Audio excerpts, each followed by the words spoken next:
Hello there, Cancer sign. Welcome to your monthly reading. So, Cancer, this reading is for the month of February.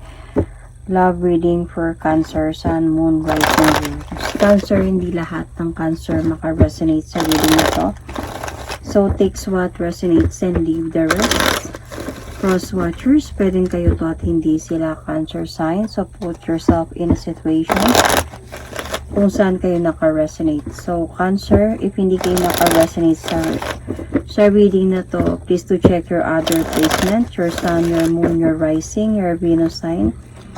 Dahil pwedeng doon kayo maka-resonate at hindi dito. So, Cancer, if hindi kayo naka-resonate at all, then this might not for you. So, ang gagawin ko ngayon, Cancer, is about love triangle reading or triangle romance tarot spread. So, para to sa mga may alam na may third party, kilala yung third party, or nahuli na may third party. So, let's see. Okay? So, pwedeng kayo yung third party dito or kayo yung nakahuli na may third party. So, love triangle reading. Cancer, Sun, Moon, Rising, Venus. So, I think at first, ang gagawin natin is to pull an oracle card for your heart's hidden secret and the other person's heart hidden secret, the other person's or the third party. So, yours is beginnings. Try again, new direction, start over. So, feeling ko you are accepting the offer of your person na patawarin siya, something like that. And the heart's hidden secret naman dito sa isa is intimacy, bonding, sensual, confiding. So, there is a possibility that ito yung third party. And might be humihingi sa'yo ng, ang nababasa ko dito is, might be humihingi sa'yo ng tawad yung person mo, na ayusin ninyo to, something like kabalikan ba kayo or what, hindi pa natin alam yung story. Pero habang humingi siya sa iyo ng tawad, they are still having some affair. And baka sinasabi niya sa'yo, wala na yun, wala na, pero meron pa palang something sa kanilang dalawa. So, tignan natin. Okay? Let's clarify.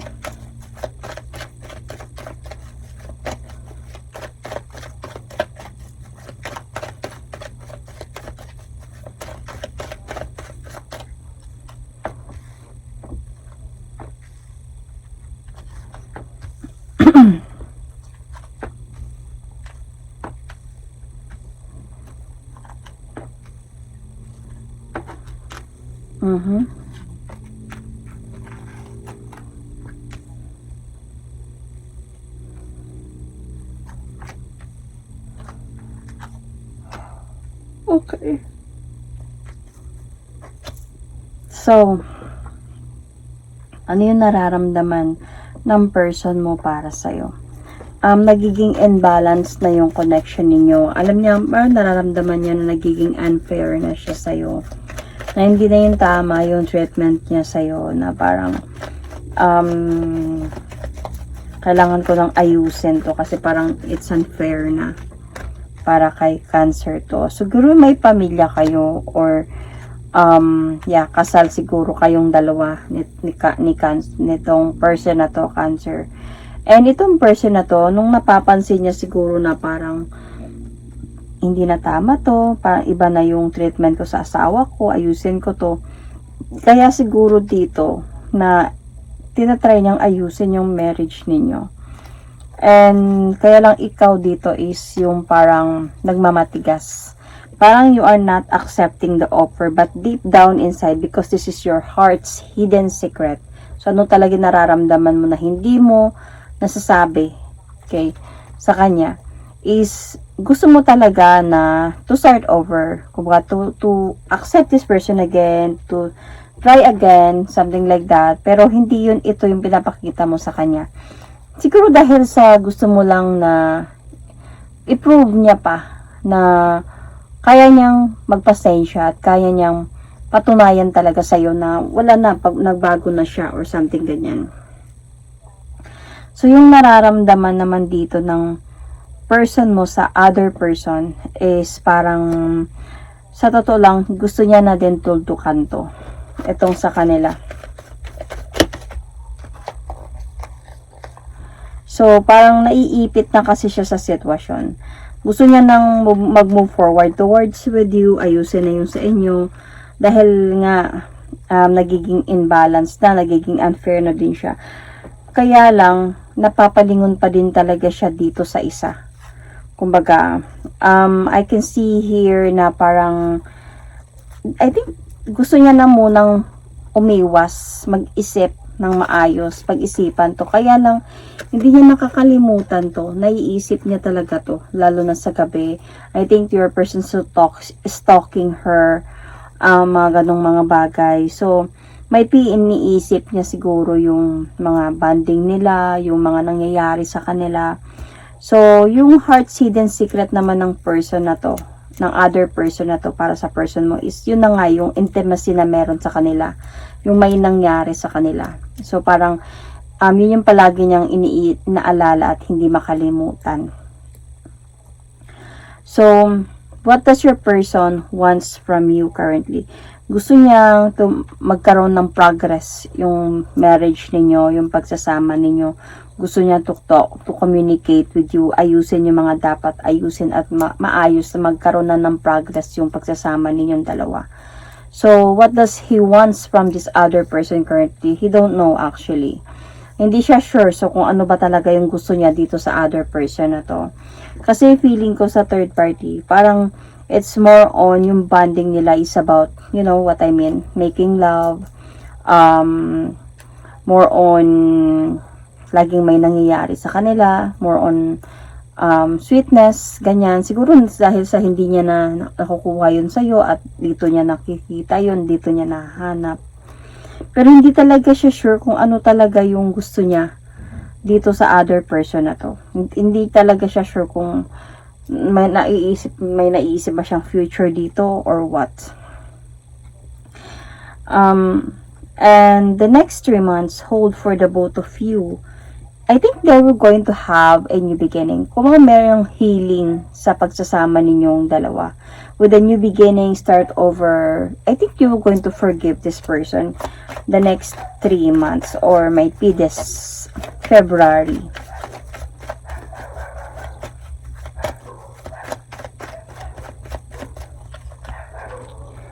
So, might be dahil na din sa, could be may mga anak kayo. So, could be nasa point din na gusto mo din to, na mangyari na maayos kayo. So, might be nasa point din na you're still holding on sa pagsasama ninyo. Kaya maglalakas loob ka, ay maglalakas loob siya dito sa next 3 months, could be, or this February could be, maglalakas loob to siya na tuldukan yung mga dapat tuldukan at bumalik sa'yo at ayusin ng lahat.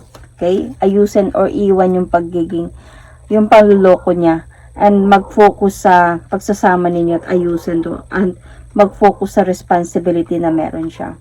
So, the next 3 months hold for the both of them or might be this February could be is he will going to cut it off yung sa kanila. Puputulin niya to. Ika-cut off niya to.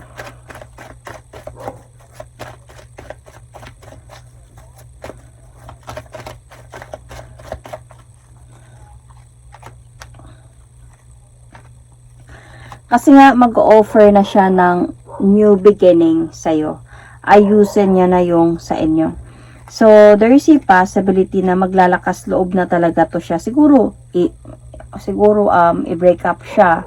Ganyan. And pipili na siya talaga ng ipaglalaban yan. I think this is you na mag-offer na sa ng second chance. Siguro kakausapin niya tong other person na to. Hindi to basta-basta niya iwan. Siguro magkakaroon sila ng closure dito. Iiwan niya to. Kakausapin niya na maghiwalay sila para ayusin yung sa kanila. I think itong person na to is aware siya na, na married kayo. Aware siya na married yung person mo. So, parang siguro feeling ko kakausapin niya to para ayusin yung mga dapat ayusin na sa inyong dalawa. So, how your communication flow be? Feeling ko nasa point pa din of pain. Kumbaga, pinaparamdam mo pa rin sa kanya na nasasaktan pa rin ako sa ginawa mo. Kasi nga, kahit pa siguro na you will going to try then to accept this person dahil ito naman talaga yung gusto mo, pero yung ipapakita mo kasi sa kanya, yung pagiging strong personality mo, hindi ipapakita mo sa kanya na nasaktan talaga ako sa ginawa mo.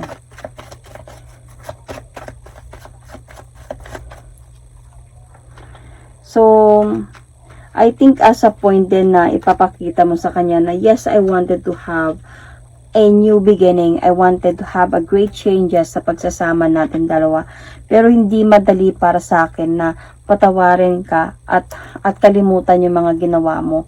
Kasi you are a Cancer. It's really hard for you talaga na makalimutan yung mga nangyaring kasalanan sa ginawa sa'yo ng person mo. And,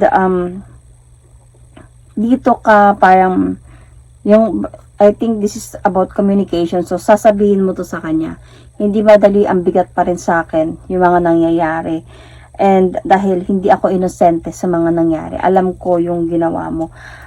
But I am trying my best dito na maging mature to handle the situation na patawarin ka, kundi para siguro sa mga anak ninyo, something na mag-focus na din, you know. Pero, feeling ko, ang ipapakita mo sa kanya dito is a bit coldness still. Even siguro magkaayos na kayo, sama kayo ulit, mararamdaman niya pa rin yung coldness mo and more on nakafocus ka sa life mo. Focus ka siguro sa buhay mo. Sometimes you are not telling him kung anong ginagawa mo. Sometimes you are not telling him kung saan ka pumupunta or you're going to out with your friends. So, parang hindi na katulad before na all out ka na nagsasabi sa kanya, pupunta ako dito, and every time nag-aalis ka, dapat kasama kayo, dapat mga something you are very much concerned about sa pagbuo ng pamilya. And very much concerned sa pagmamahalan ninyo, especially because Cancer love, you know, they love relationship, because Cancer is someone who is very loving person. But, ito na ngayon nangyari na nasaktan ka. And, aware ka sa mga nangyari. So, parang, hindi madali para sa'yo na maibalik agad yung trust na, yung katulad before. Wala na, hindi na mababalik yun. And, yung maipapakita mo sa kanya ngayon is more on, the strongest or the strong personality na meron ka. And the bravest as well. So, will he let this other person go? Honestly, nag-aantay lang talaga to siya ng right timing, right sign, na ile-let go niya na talaga to. Let's see kung bakit. Kasi parang, asa point siya ng waiting for the right time na ano ba tawag dito? Ma-enlighten siya sa mga nangyayari sa buhay niya. So, I think mag-decision pa din naman to siya na iwan to. Sabi ko nga, feeling ko kakausapin niya to and to cut it off. Pero nararamdaman ko dito kasi, kakausapin niya to na i-cut off muna natin to, ganyan. Pero, feeling ko because of meron silang intimacy, bonding. So, secret siguro, mga nangyayari. So, parang sekreto pa rin silang nag-uusap, kahit inaayos niya na yung sa inyo. Pero sa kanya, not because of, sabi natin na, parang hindi kasi madali sa kanya. Kumbaga, dinadahan-dahan niya yung sitwasyon. Dinadahan-dahan niyang iwan to. Kasi feeling ko, kung anong meron sa kanila is hindi to basta, kumbaga tumagal din silang ganito. Hindi naman siguro umabot sila ng 2 years. Siguro abot almost a year. Could be a year higit, kanyan. Na ganyan sila dahil sa hindi mo pa nalaman to. Pero magdi-decide pa rin talaga to siya. Hindi madali sa kanya. Kasi, di ba sabi ko kanina, iniisip at iniisip niya pa din to. Kumbaga, hindi niya makakalimutan to. Minsan sa gabi naiisip niya to, yung mga pinanggagawa nila. Kasi siguro feeling ko, dahil married nga kayo, siguro sa tagal ninyong dalawa, parang yung intimacy na dapat nasa inyo, nahanap niya dito sa person na to. And, hindi madali para sa kanya na basta-basta na lang to iwan. Or basta-basta nang, uy, walay na tayo kasi ayusin ko na yun sa amin. Pero siguro sinabi niya maglalaylo sila. Could be. Maglalaylo tayo ganito dahil gato na yung mga nangyari. So, ano sa kanya dito, dahan-dahan niya na to i-cut off. Dahan-dahan niya na tong iwan. So, yeah, he was going to let go of this person but not right away. So, will he commit to you? Yes, he will. He will commit to you kasi mababalik man niya yung pagmamahal din niya para sa'yo. And ganun ka din sa kanya. Mababalik din to. Siguro, darating yung araw once na maghiwalay-wala na talaga sila. Kasi maghiwalay naman talaga sila nito eh. Once wala na sila, mababalik na yung pagmamahalan ninyong dalawa in the future. So, ano ba yung magiging outcome nila? Hindi na din to sila mag-uusap in the future, Cancer. Wala na ako nakikitang communication. And sa inyo naman is parang maibabalik ninyo yung mga memories before, mapag-uusapan ninyo yun, and kumbaga, ma-heal yung pagsasama ninyo dalawa ulit, Cancer. So, Cancer, you might be dealing here with Scorpio, Taurus, could be Sagittarius, Libra. I can also see Capricorn, Aquarius, Leo. You might have Pisces in your chart. Check your placement, Cancer. Or you might be dealing with Pisces. I can see also here Aquarius, yeah, Sun, Moon, Rising, Venus. So that is my reading for you. I'm going to pull an oracle card, sorry. Message for you, only for you, Cancer, oracle card.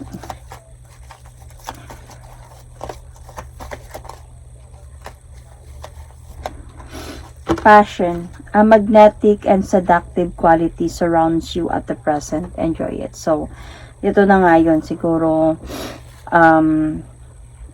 nangyayari na ngayon na parang yung person mo is nagpapakita na sa'yo ng